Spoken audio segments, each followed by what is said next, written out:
So coils, again, one of the basic hand building techniques. I just like to start out with a lug of clay like this, and I'll squeeze it a little bit. Oh, will someone get me a dish of water, please? Squeeze it a little bit to get it started. And a coil is a long, thin rope of clay, right? Get that out of the way. Can you see okay? Yeah, it looks great. What about, how about the live audience? Nicole, you guys giggling? So in order to get this long and thin and like ideally evenly thick, some people will look, and if you're not paying close attention, you think, oh, my hand's just going back and forth. Right?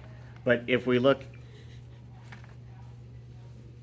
with some water on my fingers, you can see that these are, I'm going in different places, and I'm spreading my fingers as I roll out. And so the spreading of the fingers will help make that coil longer. And when you're first getting started, roll it away from you like that, and then pick it up and bring it back. And you can tell already it's getting a little bit longer, right? And the reason that I have you do that is because it prevents you from talking to a friend, not paying attention. Can you hear that? That's bad. Then it gets flip-floppy. You got a long side and a short side. And that comes from consistent pressure on your fingers. It'll take to the contour of your hand.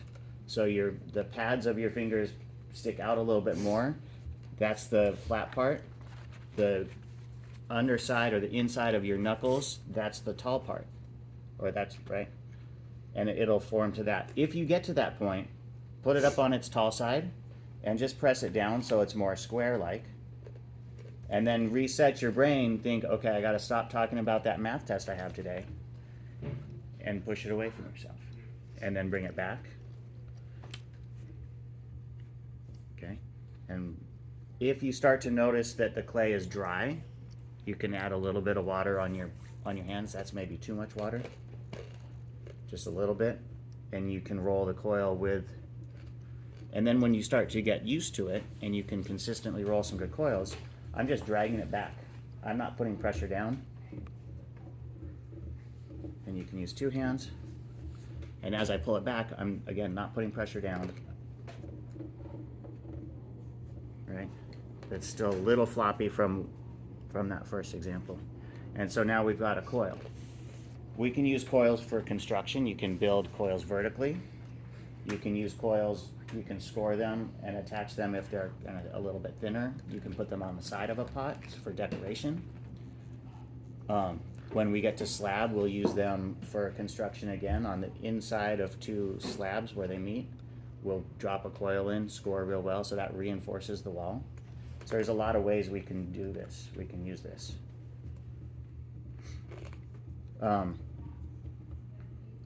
And these first couple challenges, so page 27 in your book has just some basic information. 29 has some pictures and some types of coils, and we can talk about those when we get to part 2. 30 has the actual challenges. So you're going to start, see on the whiteboard it says Coil Challenge 1. Down the bottom of the whiteboard, and there are some laminated sheets, and there's a line drawing. There are multiple line drawings, and the goal for challenge 1 is to roll out some thin coils and then recreate those drawings. Right. Tori, will we grab one of those, please? Grab one of the what? See where it says Coil Challenge 1? Yep. Thank you. So we've got house and tree. We've got wiener dog on this side. Okay. When you get a long coil, you can break it if you want to get it thinner.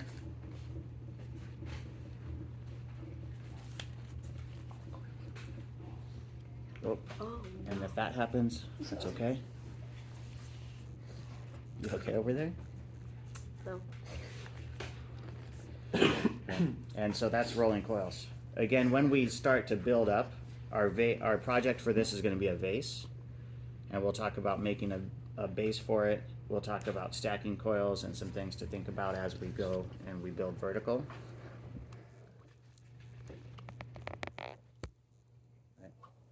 We'll talk to different ways to stack them. We'll score in between each one, but we can make a pretty simple vase out of coils like that.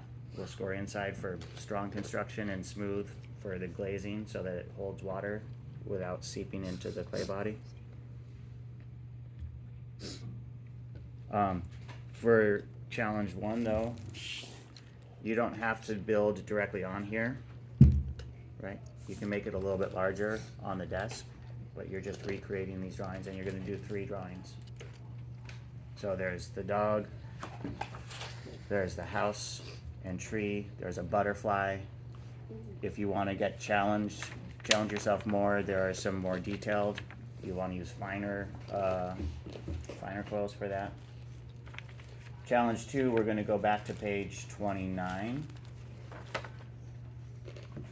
and just practice some different folds and stuff. Like you can take the coils and you can fold them. You can make arches out of them. You can make spirals out of them. So there's different types of special coils that you could also use for decoration. You could build them into a wall. So here's my 10-second demo. Right? And then you could build around and then leave this so the coil's visible, but then also have smooth out the coils if you don't want to see the coils on the outside. So again, we'll talk about challenge 3 when we get there, a little closer to it, maybe Friday, maybe Monday.